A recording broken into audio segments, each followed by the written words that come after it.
American 11 Heavy, Boss Tower, taxi 2, runway 4. United 175 Heavy, runway 9er, cleared for takeoff. American 77, your departure frequency will be 125. September the 11th, 2001. Voices crackle over the airwaves as terrorists seize control of the skies.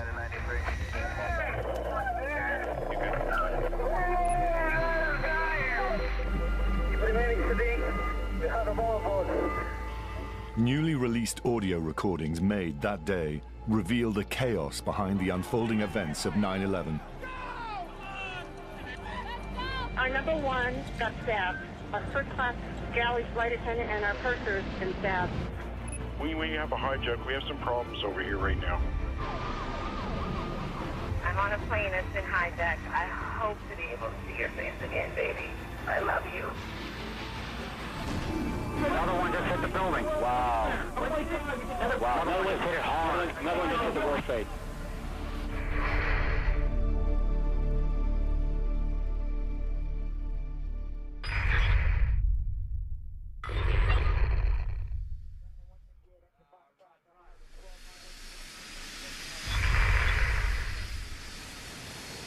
American 11 Heavy, Boss Tower, taxi 2, runway 4 right via Bravo, and monitor the tower 119.1. USA 1995, Boss Tower, taxi 2, runway... On the morning of September the 11th, 2001, it's the start of another busy day for air traffic controllers in Boston. US Air 1995, cleared for takeoff. Departure is 1995 departure. We basically guide aircraft from one end of the country to the other end of the country. They do use airways, and airways are just like roadways. So it's really not much difference. US Air 1995, climb and maintain 14000. Climbing to 14000. We have a first morning push in the morning. You know, it starts roughly 6:30 to 7, kind of like rush hour, any other big city. And we say safe and efficient, because everyone can't go direct. If everyone came direct, everyone meet at the same point. But we want to be as efficient as possible, so we try to get as many aircraft on the way as quickly as we can. American 11, cleared for takeoff. Wind 330 at 9er. At the height of the morning rush hour, American Airlines Flight 11 departs from Boston, heading towards Los Angeles. All communications are routinely recorded.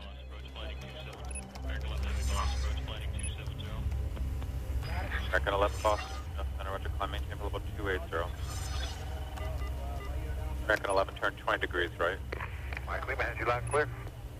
But 13 minutes into the flight, controller Peter Zalewski loses contact with the cockpit. American 11, climb maintain level 350.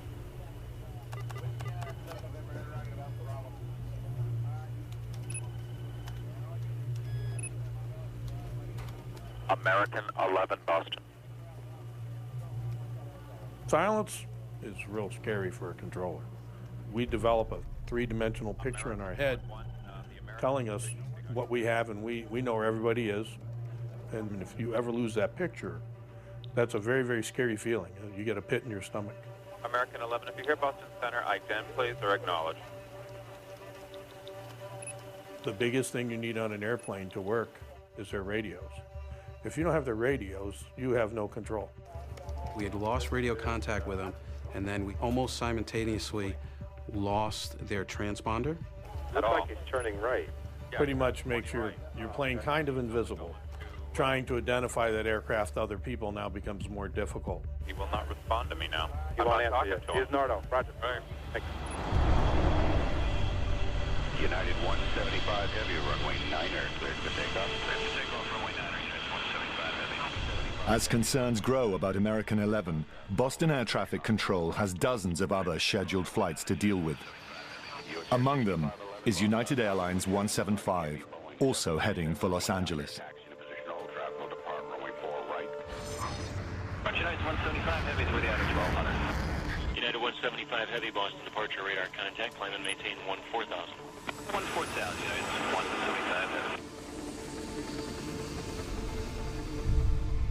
While United 175 sets course for LA, a voice from the air delivers the first information about what's happening on board American 11.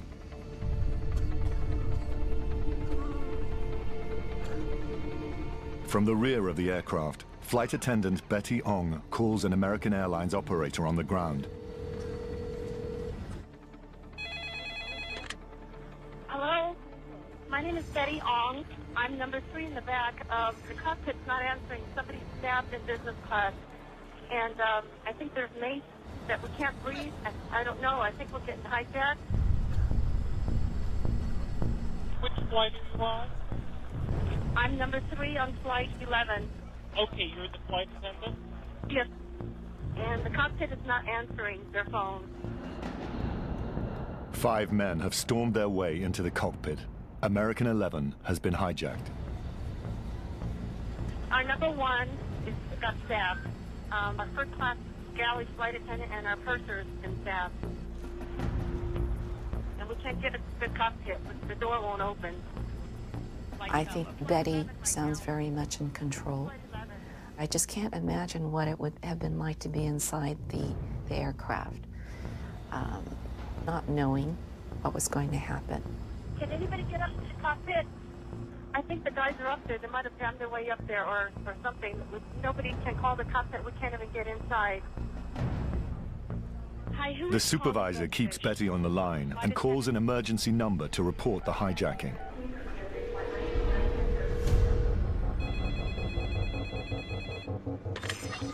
American Airlines emergency line, please state your emergency. Hey, this is Nitty at American Airlines calling. I am monitoring a call in which Flight 11, the flight attendant is advising our reps that the pilot, everyone's been stabbed. Flight 11? Yep. They can't get into the cockpit is what I'm hearing. Okay, now I've got when the flight attendant on the line with one of our agents. Okay. Okay, I'm still on with security, okay, Betty? You're doing a great job. Just stay calm, okay? Okay, we're contacting the flight crew now. We're also contacting ATC. Okay. Okay. They are in the cockpit with the pilot. The hijackers now have control of American 11 and are flying the aircraft themselves. They turn south, deviating from its flight plan. Hijacker Mohammed Atta attempts to calm the passengers and accidentally broadcasts over the airwaves. We have some planes. Just stay quiet and you'll be okay. We're returning to the airport. American 11, are you trying to call? Nobody move. Everything will be okay. If you try to make any move, you'll injure yourself and the airplane. Just stay quiet. The supervisor came in and said, "We think we just heard something on the frequency. It sounded like threats, and he believed the aircraft was hijacked." It was like, whoa, you know, was something really going on here. The hijackers continue to fly American 11 south. In Herndon, Virginia, at the command center of the Federal Aviation Administration, news of the hijack still hasn't broken. With overriding control of the skies above America, they will need to coordinate any response. Starting his first day in charge of the operations floor is Ben Sliney. The day was brilliant. It was absolutely clear, no wind problems. There was no weather at all from Maine to Florida. And I said to myself, well, that's going to be a real easy first day. I had prepared myself for a briefing to be given at 8:30, and the supervisor caught up to me to say that there was a possible hijacking out of Boston. The possibility of a hijacking is not something that the air traffic system is unfamiliar with. And there are protocols, and I was quite comfortable that my staff and all the air traffic controllers knew those protocols quite well. And I told the supervisor to keep me informed. With Boston Air Traffic Control taking the lead, information about American 11 is quickly passed on to the surrounding control centers. But the problem is, nobody knows where the aircraft is heading. Hi, Cleveland, New York, Boston. I got a little situation with American 11, American 11. We don't know where the aircraft is going. Then we lost this transponder, and now the aircraft is heading due south. Oh, my goodness. And you have no idea where he's going? No idea, sir. Okay. Okay. Watch him. Thank you. We're used to being in control. You tell an aircraft to do something, they do it. You climb, you descend, you turn, you see it on the radar, it's done. In this case, we had no control. We had no idea what this guy was going to do. Flying off course and at great speed, the hijacked American 11 sets a new route. it is now bound for New York City.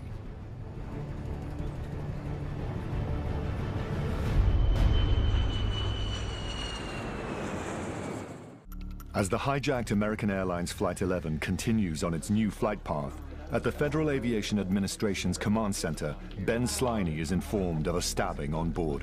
This was a radical departure from anything I was experienced with. American 11 had made a left descending turn to the south. So the aircraft, we figured, may have been trying to go to New York. The terrorists are now only 100 miles from their target. Hijacker Mohammed Atta tries to reassure the passengers on board that they will be safe. Nobody move, please. We are going back to the airport. Don't try to make any stupid moves.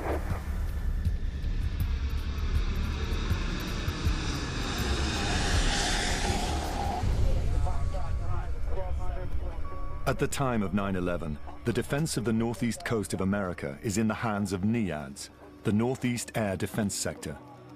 In charge is Colonel Bob Marr, who is preparing for a military exercise, codename Vigilant Guardian.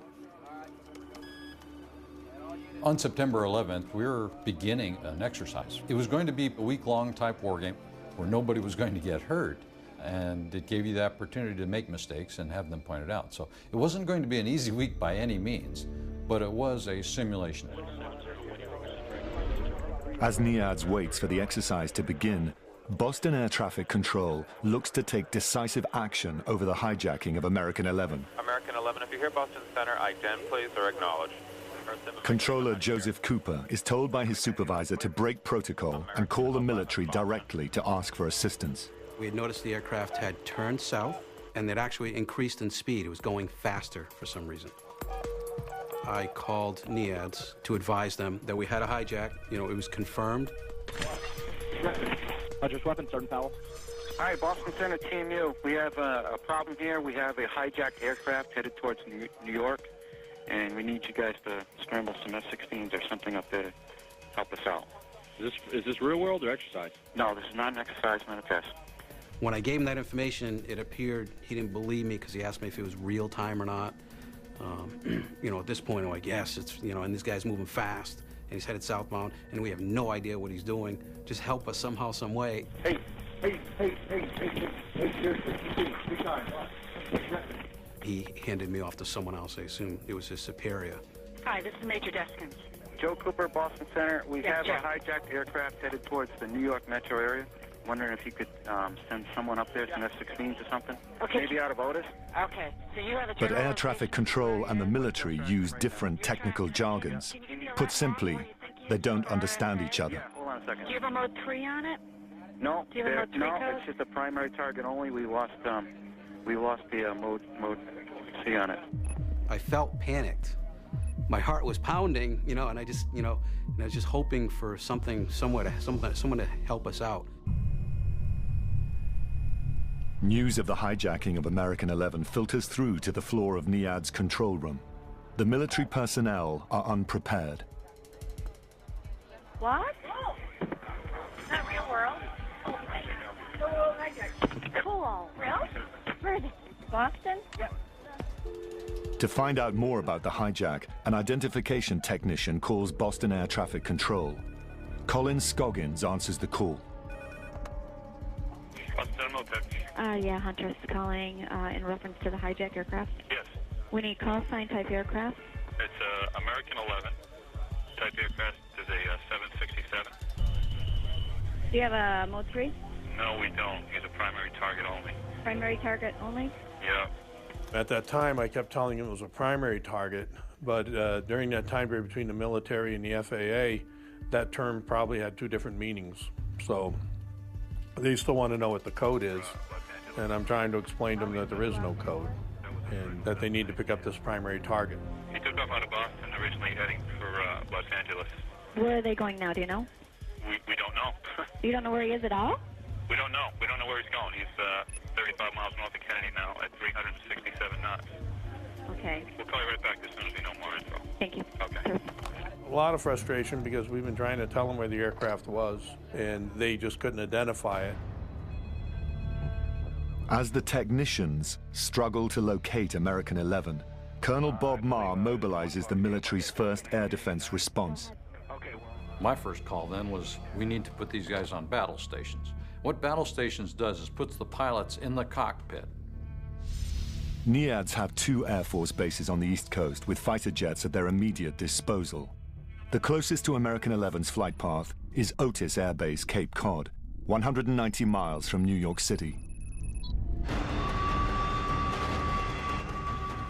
This is Huntress placing Panda 4546 on battle stations. I repeat, battle stations. Tango Juliet. Juliet Papa, all parties are cleared to drop. On the NEADS control room floor, Mission Crew Commander Nasipany and Senior Weapons Director Fox prepare to get the fighter jets airborne. Find this guy. Mode 3, 1443. Last known position that we got out of this guy was right there at the Z point.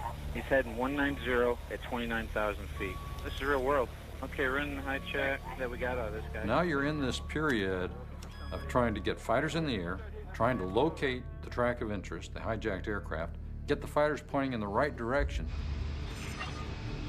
But American 11 is now just minutes away from New York City and descending fast. On board the aircraft, Flight Attendant Betty Ong has been struggling to tell ground staff what's going on. Okay, the aircraft is erratic again. Problem, very erratic. What's going on your end, Craig? They have him on a primary radar. They seem to think that he is descending. Okay. What's going on, Betty? Betty, talk to me. Betty, are you there? Betty? I think we might have lost her.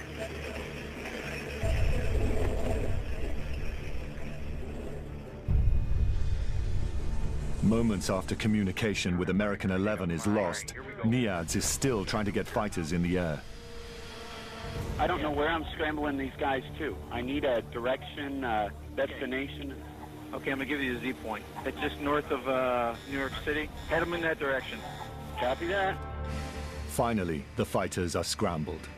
This is Huntress with an active air defense scramble for Panda 4546. Scramble immediately. But the jets are held on the tarmac while the military continues to try and work out the exact coordinates to send them to.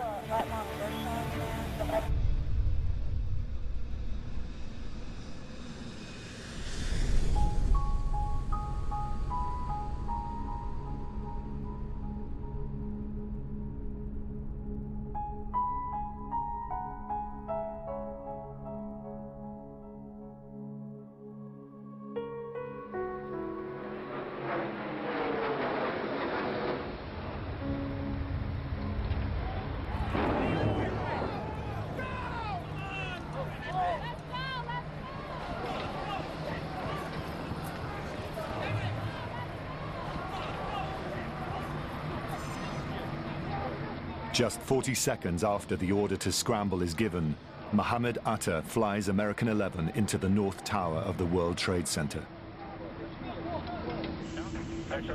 Confusion fills the airwaves of surrounding air traffic control centers as reports come in that the signal for American 11 has disappeared from radar. Looks like we lost the primary target about 20 west of Kennedy. Yeah, we lost the track too.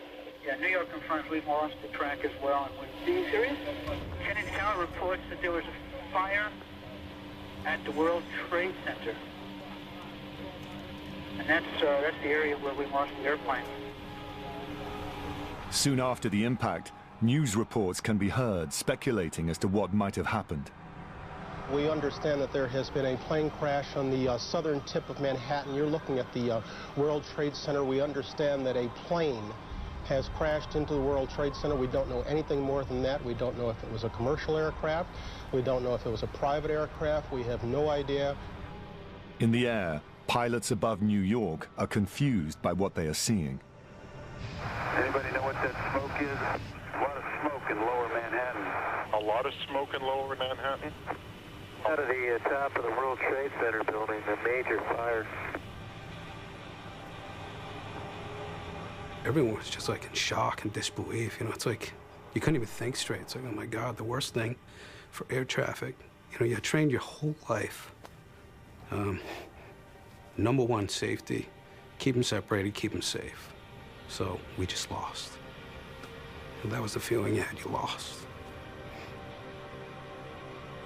Chaos has come to the heart of New York, but the terror has only just begun.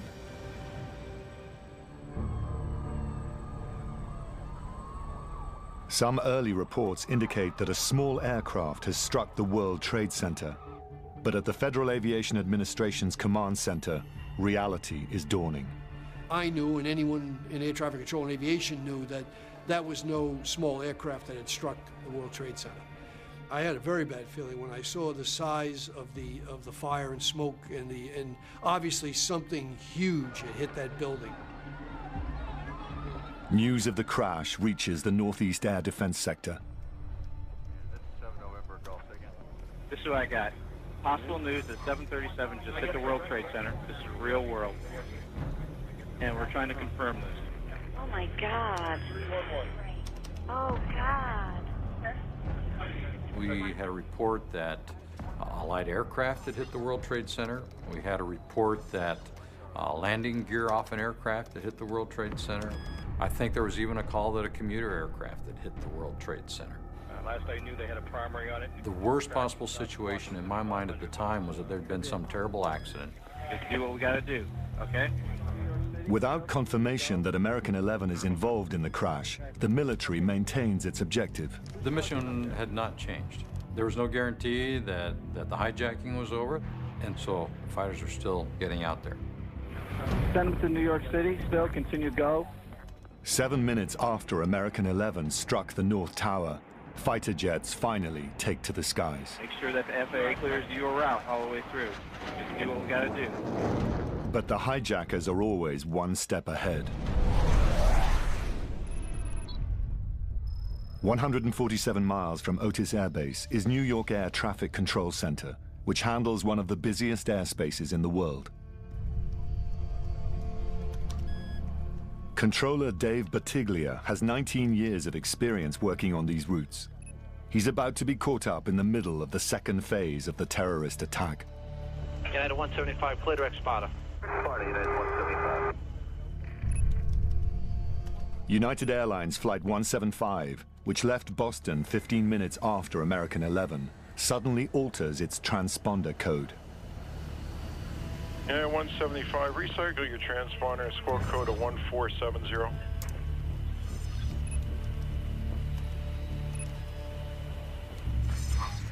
United 175, New York. United 175, do you read New York? United 175 originally was talking to me, and now he's gone. But then what happens is the code changes. And I'm still not as concerned until I started to watch them make a climb, a very fast rate of climb without any control instruction. United 175, do you read New York? United 175, do you read New York? At that point, I got a little scared. Because now things are starting to, you know how you put two and two together? And I'm starting to think, well, American 11 got hijacked. United's out of Boston also. Fearing the worst, Battaglia calls a colleague. Hello, do me a favor, you see that target there, the 3321 code at 335 climbing? We have a hijack. We have some problems over here right now. Oh, you do? Yes, and okay. that may be real traffic. Nobody knows. I can't get a hold of the United 175 at all right now. And I don't know where he went to. All right. Okay. As soon as I finished the call, I turned to the facility chief and says, I think I have another hijack.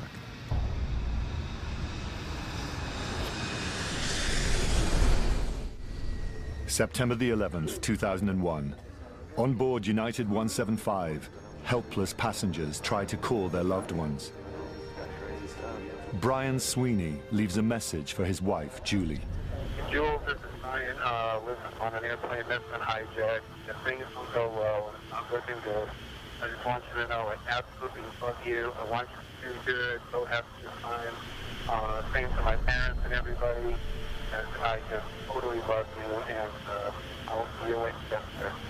Bye, babe.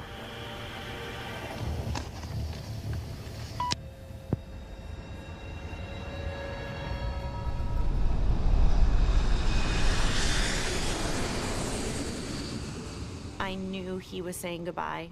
And I remember when he said, "I'll see you when you get here." Here to him was where he was going, and in his belief, you meet up with everybody once you get there. So he said goodbye, and he told me to live my life and be happy and move on, move forward, and I knew he was gone then. I knew it. Now on course for New York City, United Airlines Flight 175 is just minutes away from impact.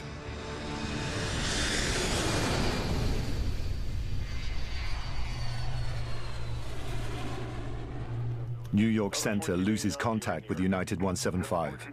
The situation is rapidly changing. New York, United 175, do you read New York? The next phase of the terrorist attack brings further confusion. At Indianapolis Air Traffic Control, a third aircraft, American Airlines Flight 77, en route from Washington to Los Angeles, also stops responding. American 77, Indy. American 77, Indy. American 77, American, Indy. Sometimes a guy will flick the switch by accident. Then you see him turn. You know, that's not good. American 77, Indy, radio check. How do you read? You're thinking, oh my gosh, he has an emergency. Once you realize there's a problem and a guy's losing control of the airplane, that's a very difficult thing to, because you can't do anything. You can't do anything.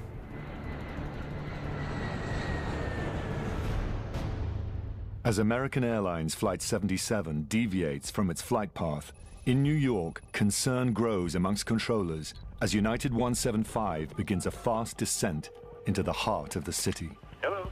Hey, Joe, you see 3321 code just southwest of Newark by about 15, 18, 20 miles, 15,000 descending. They were tracking him, made a hard left turn. He's descending pretty rapidly, and especially what just happened in there. This guy's a big boy because he's leading some big contrails. Do you know who he is? We don't know who he is. We're just picking him up now. All right, heads up, man. It looks like another one. All right.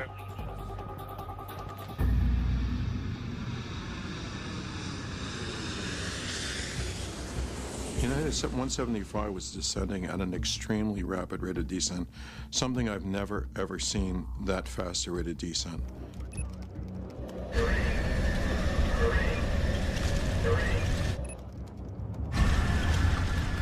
Normally they would descend at 1,500 feet a minute. This airplane was going down every 12 and a half seconds, 2,000 feet.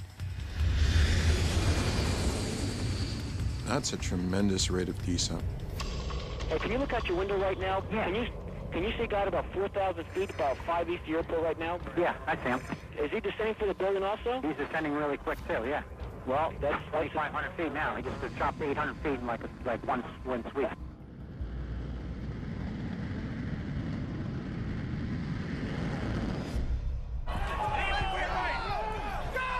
Another one just hit the building. Wow. Wow. Another one just hit it hard. Another one just hit the world face. The whole building just came apart. Holy smoke.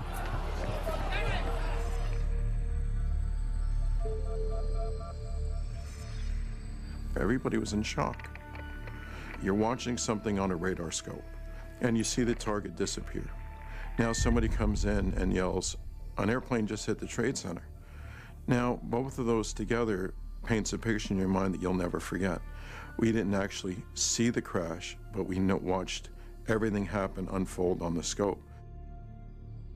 When United 175 struck that building, there was a collective gasp in that room, and it was just, all the air had gone out of that room. And it was the most horrifying thing that I could ever imagine seeing, a air carrier loaded, as far as I knew, with hundreds of people crashing into that building and that jet fuel exploding. The image of that plane, I think, will be ingrained in everybody's memory for the rest of their lives. The bottom line is you are watching the last seconds of your loved one's life alive, and then you watch them die. I remember watching on the screen that second tower get hit. And that, for me, really was the tipping point. That no longer meant there was a terrible accident, which was the worst that we could think of before. Now this is definitely a terrorist attack. That meant that New York City was under attack and that we needed to protect New York City. Okay, we need to talk to FAA. We need to tell them if this stuff's going to keep on going, we need to take those fighters, put them over Manhattan. If there's more out there, which we don't know, let's get them over Manhattan. At least we've got some kind of play. But despite air defense jets being 12 minutes away from New York, they are heading for the wrong city. The next terrorist target is the United States Capitol.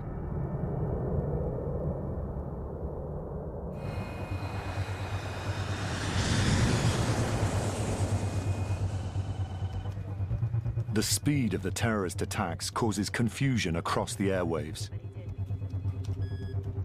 In Boston's center, Colin Scoggins receives a misleading report. I heard a report that American 11 was still airborne. So I immediately called Northeast Air Defense Command there in NEADS and advised them that American 11 was still in the air. Military Boston Center just had a report that American 11 is still in the air. It's heading towards Washington. American 11 is still in the air? Yes. On its way towards Washington? There was evidently another aircraft that hit the tower. That's the latest report we have. So American 11 isn't the hijack at all then, right? No, he is a hijack. American 11 is a hijack? Yes. And he's going into Washington? This could be a third aircraft. Things just never stopped. They just kept rolling, and there was obviously confusion because it wasn't correct.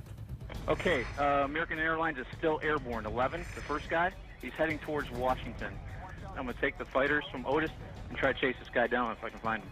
At that moment, we felt like we had no control of any airspace. We didn't know what was going on with aircraft right and left. Is it not just New York and Washington? Is it possibly Detroit? Is it possibly Chicago? What's the next point? How many of these are there out there? And we don't know. Things just morphed after that. They just kind of exploded. Foxy, scramble Langley, head him towards the Washington area. Roger that. The Northeast Air Defense Sector gives orders to scramble fighter jets at Langley Air Force Base in Hampton, Virginia, 128 miles from Washington, D.C. The estimated flight time to the capital is 15 minutes.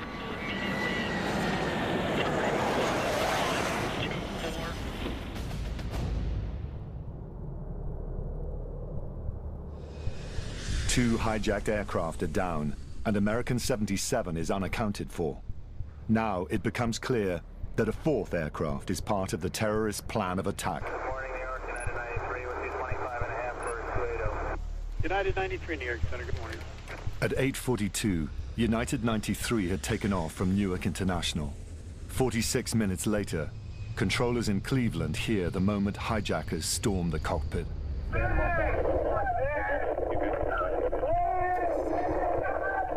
Somebody call Cleveland.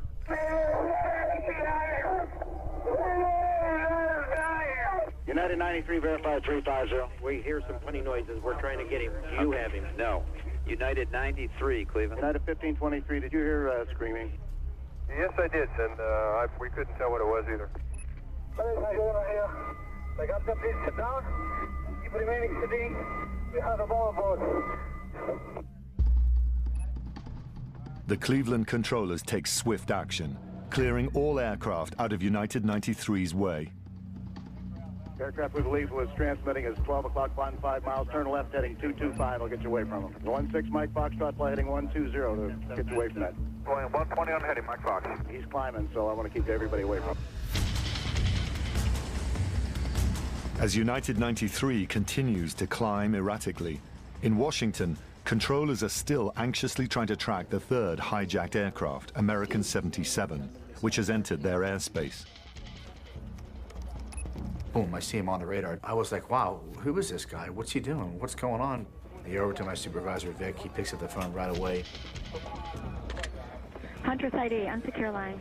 Huntress ID, this is Washington Center, the operations manager. Go ahead, sir. Okay, we were looking, we also lost American 77. He was going to LA also. He was also going to LA. The Indianapolis Center was working this guy. They lost radar with him, they lost contact with him, they lost everything, and they don't have any idea what happened. Thank you, sir. Thanks. In Boston, Colin Scoggins has learned that an unidentified aircraft is rapidly approaching Washington, D.C. He's unaware it's American 77. Call came over the Telcon stating that there was an aircraft 6 miles southwest of the White House. And I called NEADS up. Latest report, aircraft VFR 6 miles southeast of the White House. 6 miles southeast of the White House? Yep. It was tough, because, at that point, he's going to hit something. The grasp, the reality is this airplane is going to run into the White House. But American 77 suddenly changes direction. Aircraft is moving away. Moving away from the White House? Yeah, 6 southwest of the White House, deviating away. Deviating away. You don't have a type aircraft, so you don't know who he is? Nothing. We're in Boston, so I have no clue.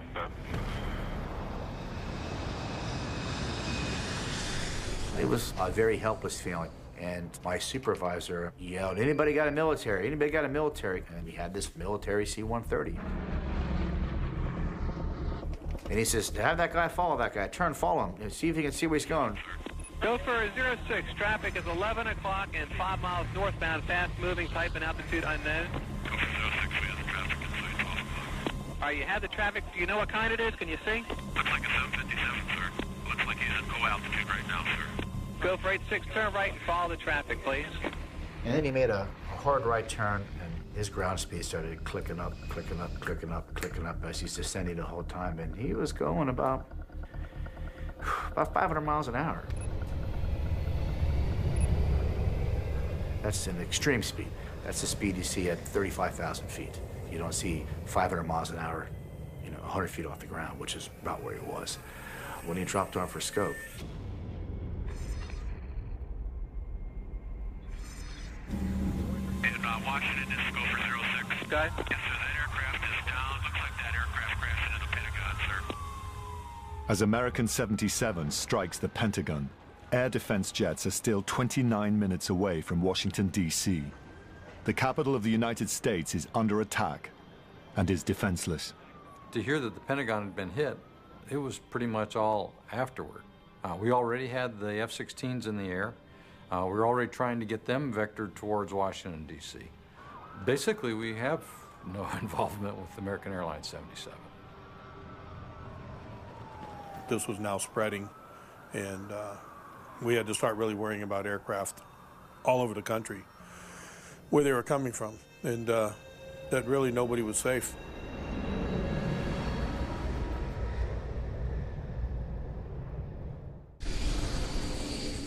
With 3 hijacked aircraft down, United 93 remains airborne. Hijacker Ziad Jarrah broadcasts a message to passengers. Hi, the captain. I would like to order the main stadium. We have bomb aboard, and we are going to back to the airport, and we have our demand, so please remain quiet. Fearing for their lives, passengers try to call their loved ones. Mark Bingham gets through to his mother at home. He said, "Mom, this is Mark Bingham. I just want to tell you I love you. I'm on a flight from Newark to San Francisco, and there are 3 guys on board who've taken over the plane, and they say they have a bomb." Oh, there's another one. Another plane just hit. And then we were cut off. After the call, Alice sees news reports of the planes crashing into the Twin Towers. She calls Mark back to give him some desperate advice. Mark, this is your mom. Apparently it's terrorists, and they're hell-bent on crashing the aircraft, so if you can, try to take over the aircraft, group some people, and perhaps do the best you can to get control of it. I love you, sweetie. Good luck. Bye-bye. Well, I felt pretty impotent and helpless leaving those messages, and of course we were all very worried about Mark, and I was pretty desperate to I really had despaired of ever seeing my son alive again. Control of the skies above America is firmly in the hands of the terrorists. At the Federal Aviation Administration Command Center, Ben Sliney makes a bold decision. I honestly felt that at that juncture that we were at war with someone. And I couldn't comprehend the scope of it, but I felt I had to do something immediately to try to gain control of the situation. And I gave the order to land all aircraft at the nearest destination. No one had ever shut down the National Airspace System prior to that day, but I felt that the best thing to do would be to clear the skies, and whatever was left we could manage with. As aircraft land across America, United 93 remains airborne. United 93 continued, and we watched that aircraft as it turned towards the Washington area. Okay, United 93. Go ahead. Is 29 miles out of, 29 minutes out of Washington, D.C. and tracking towards it. Okay. Do we want to think about scrambling aircraft? Oh, God, I don't know. That's a decision somebody's going to have to make probably in the next 10 minutes. But no one notifies the military of United 93's predicament, and the hijackers carry on towards their target. We knew on the ground that United 93 was coming our way. He was going to hit something.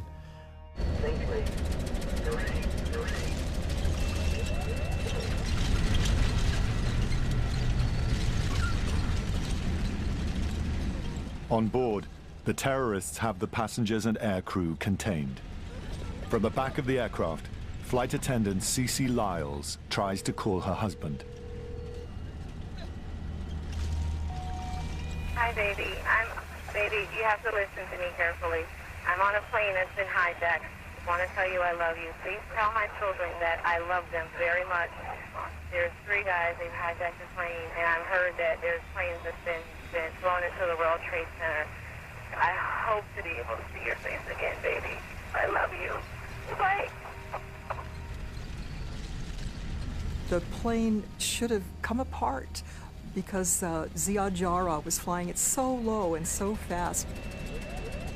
I can't even reflect on how horrible and how frightening that must have been for everybody on board.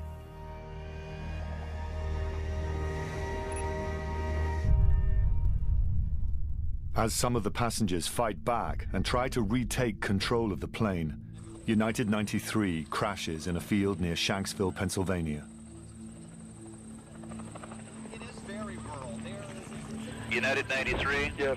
There is a report of black smoke in the last position I gave you. It hit the ground. That's speculation only. The military were first notified of the aircraft's hijacking 4 minutes later.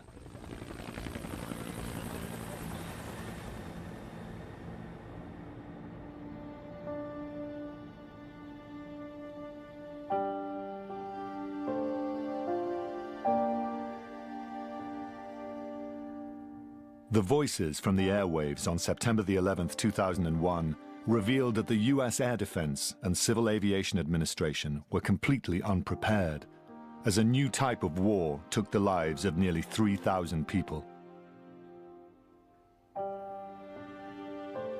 As a result of the attacks, major changes were made to airport security, and a review of the relationship between civil aviation and the military implemented a radical overhaul. The entire morning was, in my view, characterized by chaos and confusion and uncertainty, trying to figure out what the hell was going on. We had to make up our response as we went along, given that the most time we had was 6 minutes from notification, and I think the second most time was 2 minutes. There was just no effective way for us to respond. I would like to tell people that a lot of people did do their jobs that day, but some of the procedures we had, we weren't prepared for it. We were kind of like a day late and $1 short. It always sits there, and you got, I can't even explain, because so many other people lost so much more, but it just didn't impact me for my life. It's terrible, and you couldn't control it. It was out of, the scenario we couldn't control.